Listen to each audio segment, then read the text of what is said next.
का हमें इंतज़ार था। मैं सबसे पहले अनुरोध करूंगा श्री केसी वेणुगोपाल जी से, श्री पवन बंसल जी से कि वो कांग्रेस का तिरंगा पटका कन्हैया कुमार जी को पहनाकर उनका औपचारिक स्वागत कांग्रेस पार्टी में करें।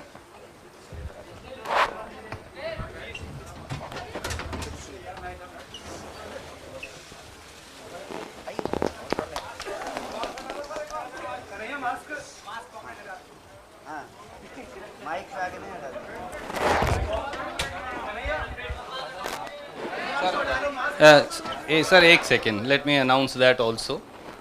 बंसल साहब और कन्हैया जी का स्वागत करेंगे।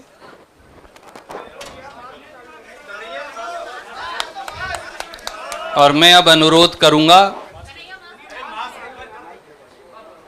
हमारे साथी नितिन राउत जी से और उनके साथ साथ भक्ताचरण दास जी से, केसी वेणुगोपाल जी से, बंसल साहब से कि वो जिग्नेश मेवानी जी का भी औपचारिक तौर से हमारी विचारधारा से जुड़ने के लिए, कांग्रेस की विचारधारा के साथ मिलकर कंधे से कंधा मिलाकर लड़ने के लिए स्वागत करें। भैया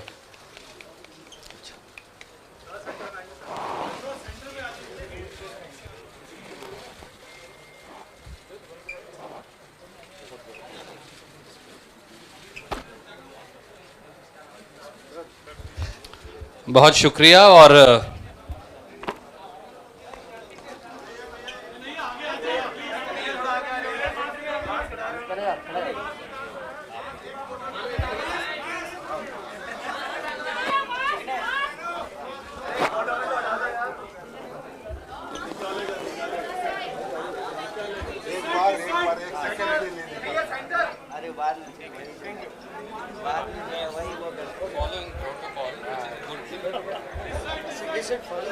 नहीं ठीक है, बिल्कुल। I am happy with it.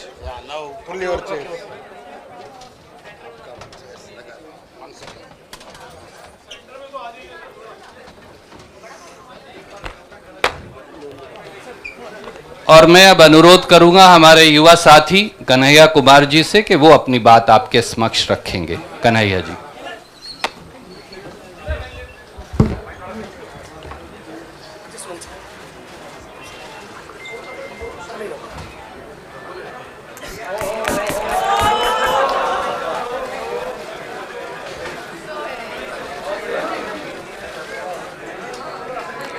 सबसे पहले इस संवाददाता सम्मेलन में आए हुए मैं अपने सभी पत्रकार साथियों का, और मैं देख रहा हूं कि कुछ ऐसे दोस्त भी हैं जगह की कमी के चलते कमरे में आ नहीं पाए हैं लेकिन सुन रहे हैं बाहर खिड़कियों से। मैं आप सबका स्वागत करता हूं। और मंच पर उपस्थित AICC ऑर्गेनाइजेशन के जनरल सेक्रेटरी वेणु जी, जनरल सेक्रेटरी सुरजेवाला जी, SC डिपार्टमेंट के चेयरमैन नितिन राउत जी, बिहार के प्रभारी भक्तचरण दास जी, बिहार के अध्यक्ष मदन मोहन झा जी और कांग्रेस पार्टी के ट्रेजरर पवन बंसल जी, हमारे युवा साथी और गुजरात कांग्रेस के वर्किंग प्रेसिडेंट भाई हार्दिक पटेल जी, और हमारे आंदोलन में कदम से कदम मिलाकर हर घड़ी हमारा साथ देने वाले हमारे साथी बडगाम से निर्दलीय विधायक साथी जिग्नेश मेवानी जी, मैं आप सबका आभार व्यक्त करता हूं। और मैं अपने पत्रकार साथियों से कुछ चीज़ों को लेकर मुखातिब हूं। उससे पहले आज ये एक ऐतिहासिक दिन है। आज शहीद आजम भगत सिंह की जयंती है। लोग शहीद होते हैं, भगत सिंह शहीद आजम हैं। शहीद आजम इसलिए हैं कि आज हम लोग जहां माल्यार्पण करने के लिए गए थे, शहीद पार्क, वो शहीद पार्क एक ऐतिहासिक पार्क है। वो हिस्सा है फिरोज शाह कोटला फोर्ट का, जहां पर चंद्रशेखर आज़ाद जी की अध्यक्षता में हिंदुस्तान रिपब्लिकन आर्मी की गुप्त मीटिंग हो रही थी। अंग्रेजों के ज़माने में क्रांतिकारी छुपकर मीटिंग किया करते थे। नौजवान तरुण भगत सिंह एक प्रपोजल लेकर के आए कि हिंदुस्तान रिपब्लिकन आर्मी का नाम अब हिंदुस्तान सोशलिस्ट रिपब्लिकन आर्मी होना चाहिए। यह ऐतिहासिक क्षण, वो ऐतिहासिक भूमि और हमारे युवाओं के आइकन शहीद आजम भगत सिंह को हम अपना नमन प्रस्तुत करते हैं। आज एक दुखद घटना भी हमारे ज़िले में हुई है। वज्रपात के चलते 2 बच्चियों का निधन हो गया है। मैं इस मंच से उनके प्रति शोक व्यक्त करता हूं और उनके परिवार के प्रति अपनी संवेदना व्यक्त करता हूं। दोस्तों, मुझे लगता है कि बहुत कुछ कहने की ज़रूरत नहीं है। आजकल सूचना क्रांति के इस दौर में हमसे ज़्यादा मालूम हमारे पत्रकार साथियों को होता है। तो बेहतर ये होगा कि आप सवाल पूछें, मैं आपका जवाब दूं। लेकिन आप सवाल कहाँ से पूछेंगे और आपके मन में कौन से सवाल चल रहे हैं, इसका थोड़ा सा अंदेशा है, मुझे थोड़ा अंदाज़ा भी है। सबसे पहले मैं आपको बधाई देना चाहता हूं कि आपने पत्रकारिता की उस मिसाल को जिंदा रखा है कि कम से कम विपक्ष से तो सवाल करते हैं ना, ताकि इस देश को याद रहे कि पत्रकारों का काम है सवाल पूछना। तो मैं आपके हर सवाल का जवाब दूंगा। जितना सवाल आप पूछना चाहते हैं पूछिएगा, बारी बारी से पूछिएगा, सारे सवालों का जवाब दूंगा। बस एक सवाल का जवाब जो मुझे लगता है कि आप सबके मन में होगा कि आप कांग्रेस पार्टी क्यों ज्वाइन किए हैं, उस सवाल का जवाब दे करके मैं हमारे जो अध्यक्ष हैं उनकी तरफ मुखातिब होऊंगा, माइक उनको समर्पित करूंगा। मैं कांग्रेस पार्टी इसलिए ज्वाइन कर रहा हूं कि मुझे यह महसूस होता है कि इस देश में कुछ लोग, वो सिर्फ लोग नहीं हैं, वो एक सोच है।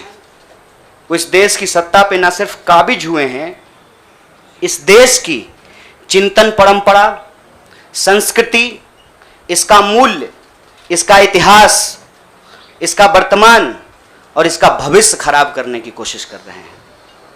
वो जो सोच है, उस सोच के बारे में आप अपने आप समझ जाएंगे, क्योंकि कहीं मैंने पढ़ा था कि आप अपने दुश्मन का चुनाव कीजिए, अपने विपक्ष का चुनाव कीजिए, दोस्त अपने आप बन जाएंगे। तो हमने ये चुनाव किया है। हम इस देश की सबसे पुरानी पार्टी, सबसे लोकतांत्रिक पार्टी, मैं जोर दे करके बोल रहा हूं लोकतांत्रिक पार्टी, ताकि आप लोग परिवारवाद पे सवाल जरूर कीजिएगा। लोकतांत्रिक पार्टी में हम इसलिए शामिल होना चाहते हैं कि हमको लगता है, और सिर्फ हमको नहीं लगता है, इस देश के लाखों करोड़ों नौजवानों को ये लगने लगा है कि अगर कांग्रेस नहीं बचा तो देश नहीं बचेगा। और ये बात मैं आपको स्पष्ट कर देता हूं, देश में प्रधानमंत्री अब भी हैं, देश में प्रधानमंत्री इससे पहले भी थे, देश में आगे भी प्रधानमंत्री होते रहेंगे। लेकिन आज जब हम लोग श्री राहुल गांधी जी के उपस्थिति में फॉर्मली कांग्रेस पार्टी का फॉर्म भर रहे थे, तो साथी जिग्नेश ने संविधान की कॉपी दी और हमने उनको भगत सिंह, गांधी और अंबेडकर की तस्वीर प्रस्तुत किया, क्योंकि हमारा यह मानना है कि आज इस देश को भगत सिंह की वीरता की जरूरत है, भगत सिंह के साहस की जरूरत है। आज इस देश को अंबेडकर की समानता की जरूरत है और आज इस देश को गांधी की एकता की जरूरत है। गांधी जब कहते हैं रघुपति राघव राजा राम, पतित पावन सीताराम, ईश्वर अल्लाह तेरो नाम, सबको सन्मति दे भगवान, ये गांधी की एकता है। जब अंबेडकर कहते हैं कि किसी भी समाज का मूल्यांकन वहां महिलाओं की क्या स्थिति है इस बात से होगा, तब वो समानता की वकालत कर रहे होते हैं। मैं नहीं मानता हूं कि डॉक्टर बाबा साहब भीमराव अंबेडकर किसी एक समुदाय के नेता थे।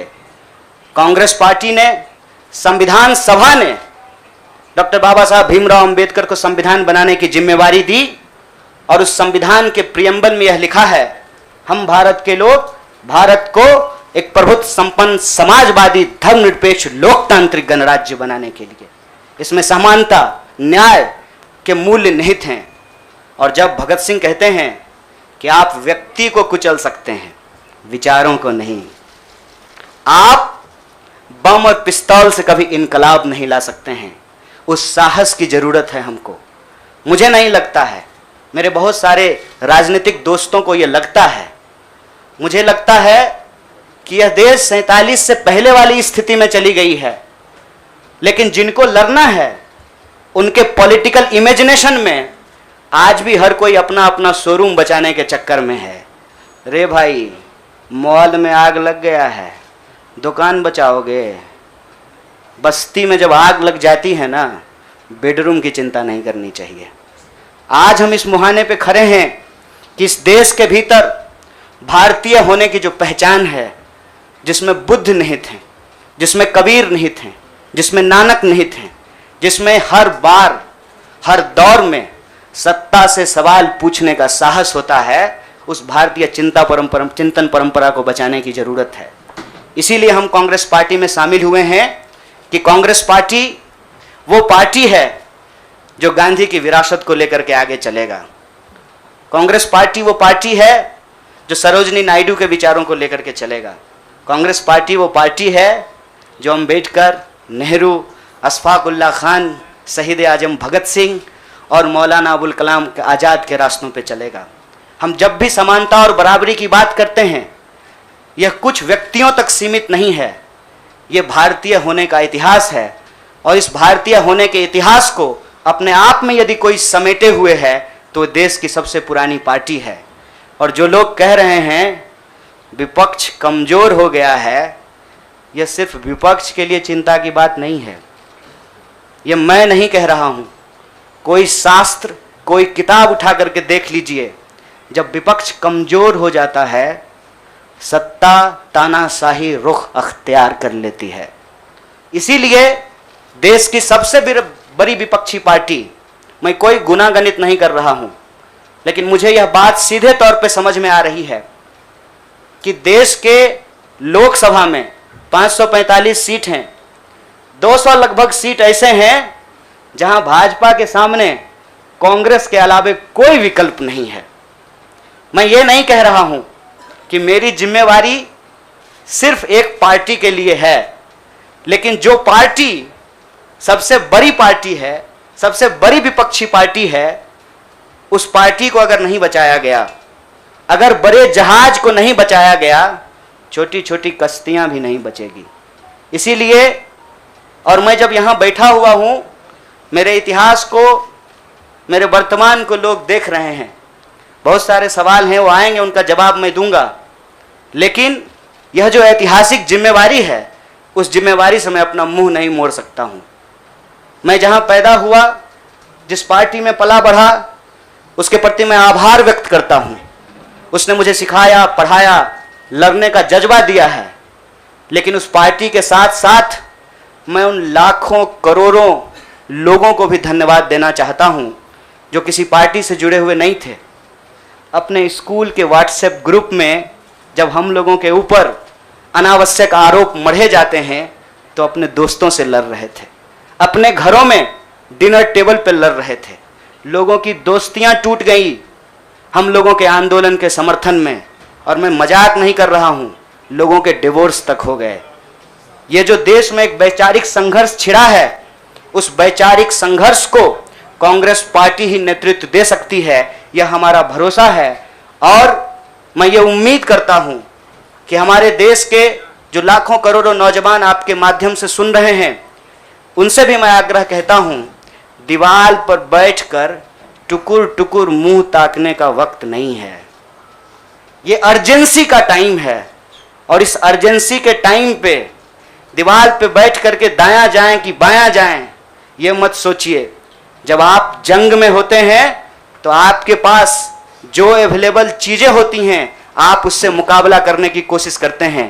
कांग्रेस पार्टी एक बड़ी जहाज है, अगर कांग्रेस पार्टी बचेगी तो हमारा मानना है इस देश के लाखों करोड़ों नौजवानों की आकांक्षाएं बचेंगी, गांधी की मीमांसा बचेगी, भगत सिंह के सपनों का भारत बचेगा और डॉक्टर बाबा साहब भीमराव अंबेडकर की समानता का भारत का निर्माण संभव हो पाएगा। इसी आशा और उम्मीद के साथ मैं इस पार्टी से जुड़ा हूं और मुझे पूरा भरोसा है कि कांग्रेस पार्टी जो अपने आप को एक लोकतांत्रिक पार्टी कहती है, आज़ादी के साथ, अपनी पूरी मुखरता के साथ सत्ता से सवाल पूछना और लोगों के हक के लिए लड़ना भिड़ना संघर्ष करने में हमारे साथी रहेंगे, हमारे सहयोगी रहेंगे। और ये परिवार संघ परिवार नहीं, वो क्या परिवार जो परिवार छोड़कर परिवार बनाना पड़े, वो परिवार जो आपको परिवार छोड़ने के लिए नहीं कहता है, कहता है कि अपने परिवार में रहिए।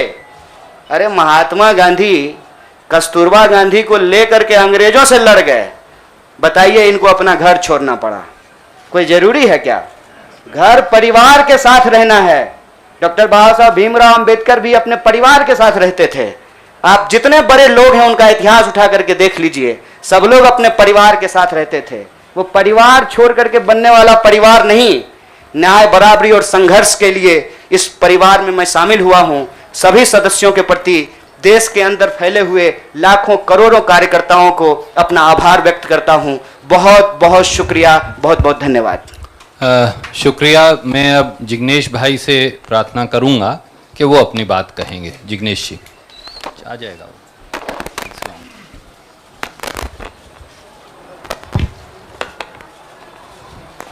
धन्यवाद। सबसे पहले तो केसी वेणुगोपाल साहब, सुरजेवाला जी, नितिन राउत साहब, पवल बंसल जी, भक्तचरण दास जी, साथ ही हार्दिक कन्हैया और दूसरे पार्टी के मंच पर विराजमान सभी सीनियर लीडर्स, आप तमाम पत्रकार साथी और वो तमाम साथी जो हमको आज मिलने के लिए हमारे समर्थन में आए हैं, गुजरात के विभिन्न कोनों से और पूरे देश भर में से, उन सभी का मैं स्वागत करता हूं। साथियों, जो कहानी गुजरात से शुरू हुई, उस कहानी ने पिछले 6-7 साल में इस मुल्क में क्या उत्पात मचाया है, वो अब आपके हमारे सबके सामने है। एज अ नेशन, एक राष्ट्र के तौर पर हम एक अनप्रेसिडेंटेड, अभूतपूर्व क्राइसिस से गुजर रहे हैं। ऐसा संकट इस मुल्क ने पहले कभी नहीं देखा। हमारे संविधान पर हमला है, दिल्ली की सड़कों पर संविधान की कॉपी को जलाया जाता है, हमारे आइडिया ऑफ इंडिया पर हमला है, हमारे देश के लोकतंत्र के ऊपर हमला है। आज भाई भाई एक दूसरे का दुश्मन बन जाए, उतना जहर, नफरत एक सोची समझी साजिश के तहत दिल्ली और नागपुर साथ में मिलकर फैला रहे हैं। इस परिस्थिति में एक पॉलिटिशियन के तौर पे नहीं, बतौर एक भारतीय नागरिक, मैं अपने आप को ये जब सवाल पूछता हूं कि मेरा फंडामेंटल फॉरमोस्ट रिस्पॉन्सिबिलिटी, ड्यूटी क्या होना चाहिए, तो अंदर से जवाब यही आता है, कुछ भी करके इस मुल्क के संविधान, लोकतंत्र और आइडिया ऑफ इंडिया को बचाना चाहिए।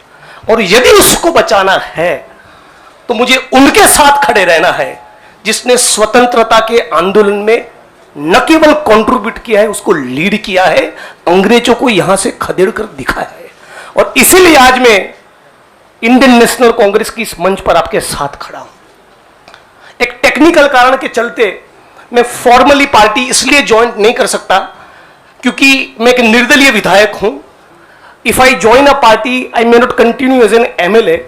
मेरी पार्टी के सीनियर लीडर से बात हुई, मेरे मतक्षेत्र के साथियों से बात हुई, अपने आप से बात हुई, राहुल जी से बात हुई, तो मुझे लगा कि मैं इस विचार के साथ हूं ना, यह सबसे प्रमुख बात है। मैं इस मुहिम, मिशन और इस संघर्ष के साथ हूं, यह सबसे महत्वपूर्ण बात है। बाकी की फॉर्मेलिटी तो आने वाले महीनों में भी हो जाएगी। और राहुल जी ने भी कहा कि वो जो पर्चा भर के सदस्य लेने की बात है वो तो कल भी कर लेना, अभी अपने मत क्षेत्र के लोगों के साथ खड़े रहो। तो मैं फॉर्मली नहीं लेकिन इस विचार के साथ आज जुड़ चुका हूं और 22 का चुनाव में कांग्रेस के सिंबल से ही लड़ूंगा, उसके सारे कैंपेन्स का हिस्सा रहूंगा और गुजरात के संदर्भ में आज साथी हार्दिक हमारे बीच में मौजूद है, तब कहना चाहता हूं कि आज राष्ट्रीय स्तर पे जो हो रहा है वो सब कुछ हम लोग गुजरात में देख चुके हैं, झेल चुके हैं। आप सभी पत्रकार साथियों के बीच में बड़ी चिंता के साथ ये कहना चाहता हूं, हमारी पार्टी ने इस मुद्दे को उठाया है कि 3000 किलो का ड्रग्स 15-20 लाख बेरोजगार युवा को नशे की चुंगाल में फंसाने के लिए अदानी के एयरपोर्ट पर उतर रहा है। आज जब महंगाई और बेरोजगारी उसके चरम सीमा पर है, तब गुजरात और देश के बेरोजगार युवाओं को रोजगार देने के बजाय ये फांसीवादी ताकतें चाहती है कि रोजगार तो ना मिले, उनको नशे के हवाले में झोंक दिया जाए। तो इन सारी परिस्थितियों में यदि बाबा साहब अंबेडकर के संविधान को बचाना है, हमारे आइडिया ऑफ इंडिया को बचाना है, भगत सिंह को जब मुकदमे की कार्यवाही के दौरान पूछा गया कि क्रांति क्या है, तब शहीद आजम ने कहा था कि क्रांति से हमारा मतलब है किसानों और मजदूरों के हाथ में सत्ता। माननीय प्रधानमंत्री जब अमेरिका से वापस आते हैं तो भाई विस्टा का काम ठीक ठाक चल रहा है ना, नई पार्लियामेंट का, वो देखने के लिए जाते हैं, किसान को मिलने के लिए नहीं जाते। तो किसान हो, मजदूर हो, दलित हो, आदिवासी हो, महिलाएं हो, सबके ऊपर एक जो अनप्रेसिडेंटेड हमला है, इसको रोकने के लिए मैं भारत की जनता को, भारत के 21 करोड़ दलितों को और सारे लाखों करोड़ों युवाओं को अपील करता हूं, सेंस ऑफ अर्जेंसी के साथ, अभी वक्त नहीं है, कूद पड़िए, एक नया आंदोलन छिड़ने वाला है। स्वतंत्रता के आंदोलन की जो रौनक थी, वो जो चार्म था, वो जो माहौल था, हमको वो क्रिएट करना पड़ेगा। यहां पर तमाम वो लोग जो सचमुच मानते कि देश को बचाना है, उन सभी को हम अपील करते हैं कि इस प्लेटफॉर्म के साथ जुड़िए। ये एक मिशन है और इसको मिशन की तरह लीजिए। और मुझे पूरी उम्मीद है, जैसे कि साथी कन्हैया ने बचाया, कि डेमोक्रेसी के हमारे इस मुल्क में बहुत डीप रूट्स है, पार्टी के भी डीप रूट्स है। तो साथ में मिलकर हम लोग लड़ेंगे, संघर्ष करेंगे और इस मुल्क को बचा पाएंगे। आप तमाम साथियों का मैं दोबारा स्वागत करता हूं और दोबारा इस प्लेटफॉर्म के माध्यम से पूरे देश की जनता को अपील करता हूं, सेंस ऑफ अर्जेंसी के साथ तुरंत जुड़िए। एक बहुत जबरदस्त माहौल हम लोगों को खड़ा करना चाहिए।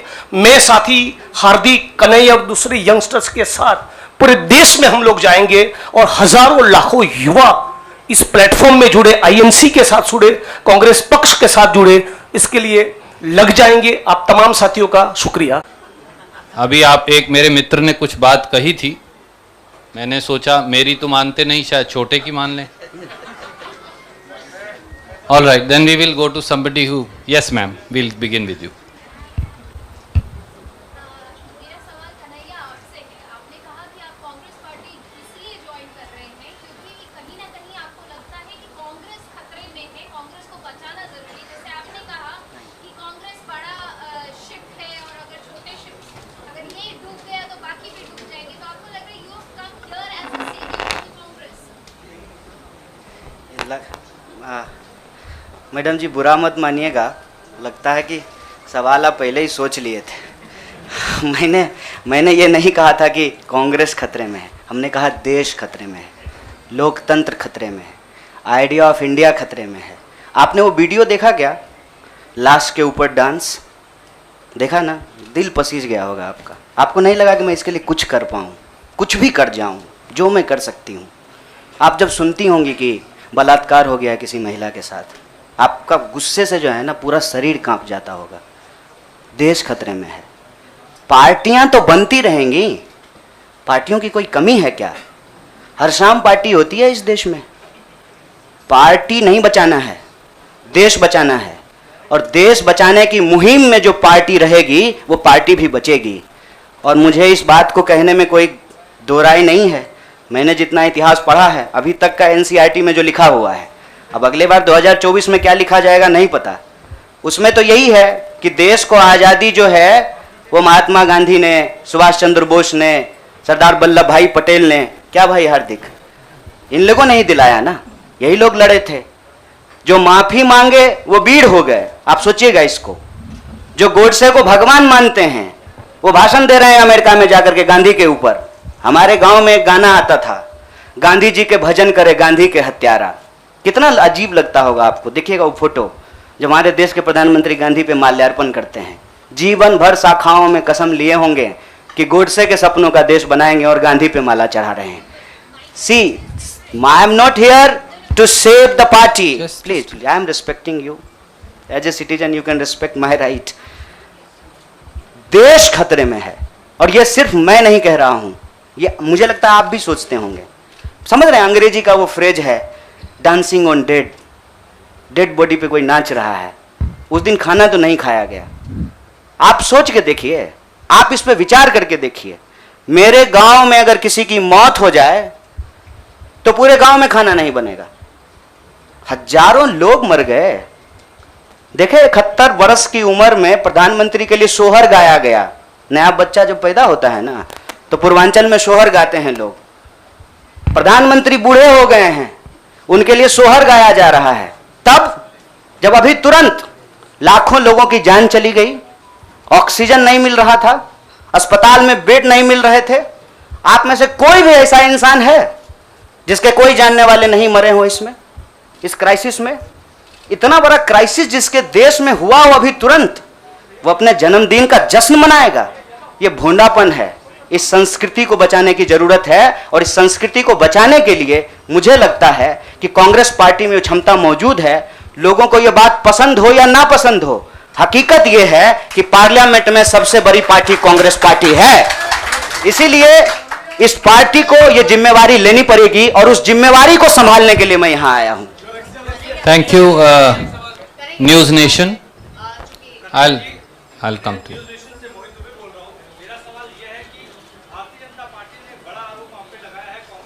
जनता पार्टी का आरोप को कौन पूछता है? आपका कोई आरोप है मेरे ऊपर? भारतीय जनता पार्टी को मैं सीरियसली नहीं लेता हूं। आपका कोई आरोप है? आप सवाल पूछिए। साहब, जो साथी पीछे खड़े हैं, थोड़ा आप शांति का दान दीजिए प्लीज। अरे भैया प्लीज, दुबे जी आप पूछिए please, ask your question quickly.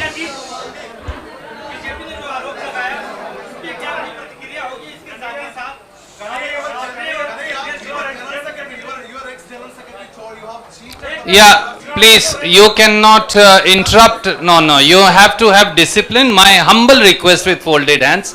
There is no, but yes, I am not Prime Minister. I will take your question. No, don't but worry. democracy means that you should not supersede somebody who's asking question. That's what democracy is. Dubey भाई, आपका सवाल है, news nation से हैं। अच्छा, भारी जल्दी से पूछिए ना। नहीं, और लोगों ने किया है, नाम बताएंगे।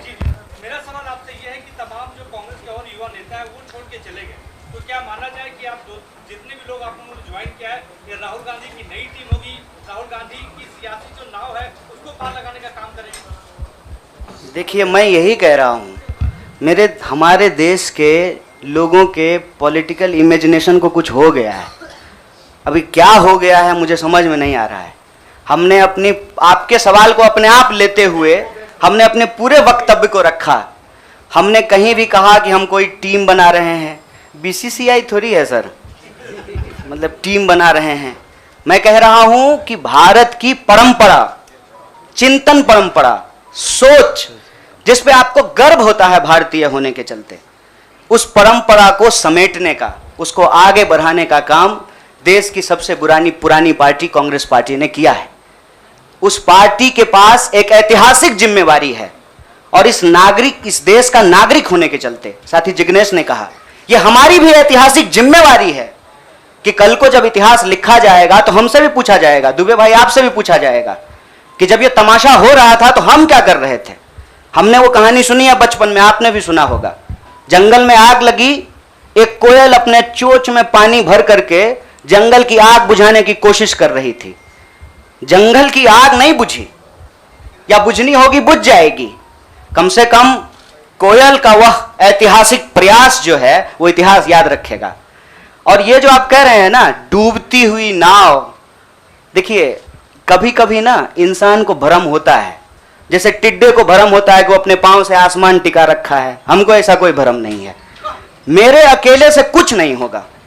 जब आप जुड़ेंगे, हम जुड़ेंगे, इस देश के संविधान में, आइडिया ऑफ इंडिया में भरोसा करने वाले लोग जो हैं, जिसको हम कहते हैं गांधी के सपनों का भारत, जिसको हम कहते हैं भगत सिंह के सपनों का भारत, जिसको हम कहते हैं डॉक्टर बाबा साहब भीमराव अंबेडकर के सपनों का भारत, जिसको हम कहते हैं बिरसा मुंडा के सपनों का भारत, सावित्रीबाई फूले के सपनों का भारत, श्री कृष्ण सिंह के सपनों का भारत, जगजीवन राम के सपनों का भारत, मौलाना अबुल कलाम आजाद के सपनों का भारत, उस भारत को बचाने की बात मैं कर रहा हूं।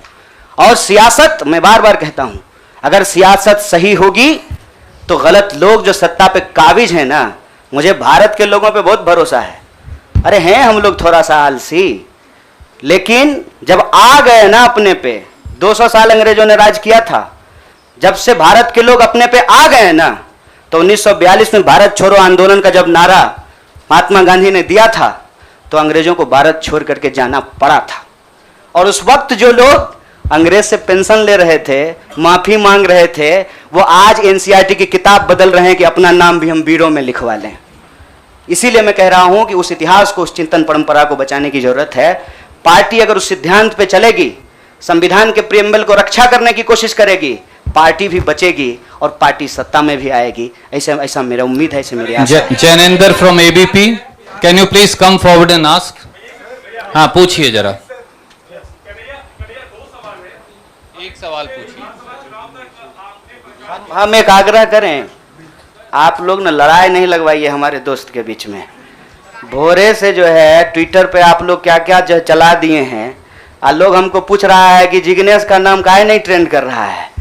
मैं आपसे आग्रह कर रहा हूँ, हम ना अलग अलग लोग नहीं हैं, यह मंच आपस में बटा हुआ नहीं है, तो सवाल जो है सारा तोप का गोला जो है हमारे तरफ ही नहीं हो, मंच के तरफ मुखातिब हो, मैं भी जवाब दे दूंगा। Yes, Jainendra ji please ask your question.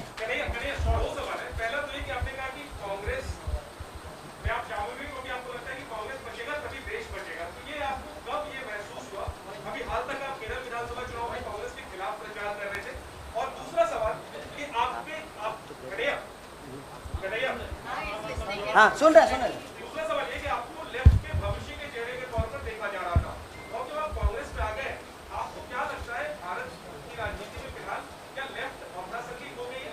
मैं चाहता हूँ दोनों पे डिटेल। बड़ा जैनेंद्र भाई बड़ा वैचारिक सवाल पूछे हैं, बहुत बहुत शुक्रिया जैनेंद्र भाई। एक तो देखिए, हमारी जो ये नई पार्टी है, इस पार्टी के जो संगठन के महासचिव हैं वो केरल से ही हैं। इनसे आप चाहें तो अकेले में भी पूछ लीजिएगा, कांग्रेस पार्टी के खिलाफ हमने एक शब्द नहीं बोला था। हम कांग्रेस पार्टी के खिलाफ भी बोले हैं, लेकिन केरल के विधानसभा चुनाव में नहीं, जेएनयू के प्रेसिडेंशियल स्पीच में बोले थे। देखिए, हमको हमारा इतिहास पता है और हम यही कहते हैं, इतिहास को तोड़ा और मरोड़ा नहीं जा सकता है। इतिहास इतिहास होता है। इतिहास कोई कागज पे लिखे हुए शब्द होते हैं कि आप उसको जो है इरेजर से मिटा दीजिएगा। केरल के विधानसभा चुनाव में कांग्रेस पार्टी के खिलाफ नहीं बोले थे। आपने पूछा कि कब इसको आपको ऐसा महसूस हुआ। देखिए, महसूस तो मुझे राजनीति में आए हुए 18 साल हो गए हैं, और मैंने हमेशा ये महसूस किया कि कहीं ना कहीं इस देश की जो राजनीतिक विरासत है वो भटक गई है। भूल भुलैया नहीं होता है, राइट लेफ्ट सेंटर घूमने लगा है, और पता ही नहीं चल रहा है कि एक्चुअल आइडियोलॉजिकल पोजिशनिंग कहाँ है, उसके थ्रेड्स कहाँ पे हैं। तो मैं जैनेंद्र भाई, आपने वैचारिक सवाल पूछा है, एक ऐतिहासिक तथ्य आपसे साझा करता हूं। मैं ऑल इंडिया स्टूडेंट फेडरेशन का मेंबर था कल तक। वो ऑल इंडिया स्टूडेंट फेडरेशन 1936 में बना, और उस इतिहास जाकर के देख लीजिएगा। उसका जो इनॉग्रल सेशन था, पंडित जवाहरलाल नेहरू का उसमें भाषण हुआ था, और उस वक्त देश के जितने भी नौजवान थे, सुनने में थोड़ा अजीब लग सकता है हमारे कुछ साथियों को, लेकिन अपने विद्यार्थी के होने के ज़माने में अटल बिहारी वाजपेयी भी शामिल हुए थे, बाद में निकाल दिया गया था। मतलब अंग्रेजों के खिलाफ जो छात्रों का संघर्ष हो रहा था, सभी विचारधारा के लोग उसके सदस्य थे। और आपने जो वैचारिक सवाल पूछा कि आपको लेफ्ट के भविष्य के रूप में देखा जा रहा है, कौन कह रहा है कि लेफ्ट का भविष्य खराब हो गया है? व्यक्ति आते हैं और जाते हैं, संगठन हमेशा व्यक्ति से बड़ा होता है। व्यक्ति की अपनी एक भूमिका होती है, उस भूमिका को वो अपनी क्षमता से निभाने की कोशिश करता है। मैं आपको बता दूं, जहां जिस पार्टी से आप मेरा संबंध जोड़ रहे हैं, मैं वहां पैदा हुआ हूं। मेरे भीतर सोचने, समझने, लड़ने की जो क्षमता है, यह उसके ट्रेनिंग का हिस्सा है और मुझे इस बात का गर्व है। लेकिन वहां जो लड़ने का तरीका है और जिस तरीके से वो लड़ रहे हैं, मुझे लगता है आज जो देश की स्थिति है उसमें उसके स्पीड को बढ़ाने की जरूरत है और जो वैचारिक संकीर्णता है उसको तोड़ने की जरूरत है। मैं आपको एक बात बताना चाहता हूं। मैं अपने कई साथियों से पूछा कि क्या भगत सिंह की जयंती देश के सभी संगठनों को नहीं मनाना चाहिए, और क्या गांधी की तस्वीर सभी संगठनों के कार्यालय में नहीं होना चाहिए। यह हमारा इतिहास है, यह हमारी विरासत है। कुछ लोग बहुत चालाकी से विचारधारा की खोल में यह जो हमारी ऐतिहासिक विरासत और परंपरा है, इसको आपस में उलझाने की कोशिश करते हैं। एक बड़ा पॉपुलर डिबेट है मीडियम और मीन्स का, साध्य और साधन का, हिंसा और अहिंसा का। तो मैं आपके सामने इस सदन के समक्ष यह बात कहता हूं, जब भगत सिंह कहते हैं कि बम और पिस्तौल इनकलाब नहीं ला सकता है, मतलब भगत सिंह हिंसा का निषेध कर रहे हैं, वायलेंस को निगेट कर रहे हैं।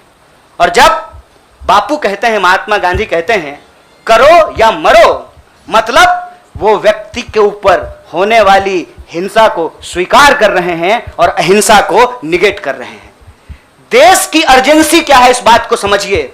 और देश की अर्जेंसी यह है कि आप पैदा कहीं भी हुए हों, अगर गांव में आग लगी है, आप अपने दरवाजे के बाहर डंडा लेकर के गेटकीपर बन करके खड़ा हो जाएंगे कि घुसने नहीं देंगे, निकलने नहीं देंगे, तो आपका घर भी नहीं बचेगा, बेडरूम भी नहीं बचेगा। इसलिए समझदारी इस बात में है कि आपसी जो नाराजगी है, आपसी जो वैचारिक मतभेद है, उसको किनारा कीजिए और बस्ती बचाने के लिए इकट्ठा होइए, क्योंकि यह देश हम सबका है। इसीलिए लेफ्ट राइट का जो क्वेश्चन है ना, वो अप्रासंगिक इसलिए हो गया है कि आज आपको वैसे आदमी के साथ सामना करना पड़ रहा है जो हमारे जमाने का गोविंदा है, ड्रेस बदलते रहता है।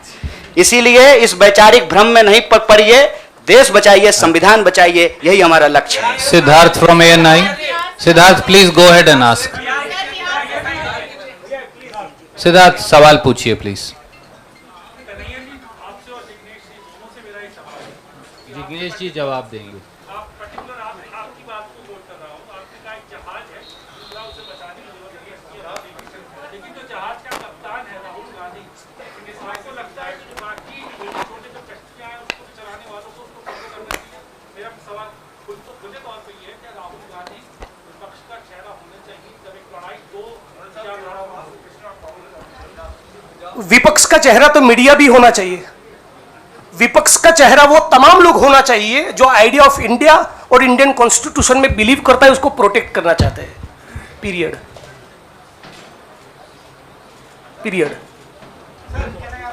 Thank you. I have to see, it's been over an hour. बहुत सारे साथी अलग अलग दोनों से बात करना चाहते हैं। I am going to wind up this press conference. Thank you so much. हम बाद में आके हमसे ले लीजिएगा, हाँ 1-to-1 करेंगे। कन्हैया जी, एक सवाल। कन्हैया जी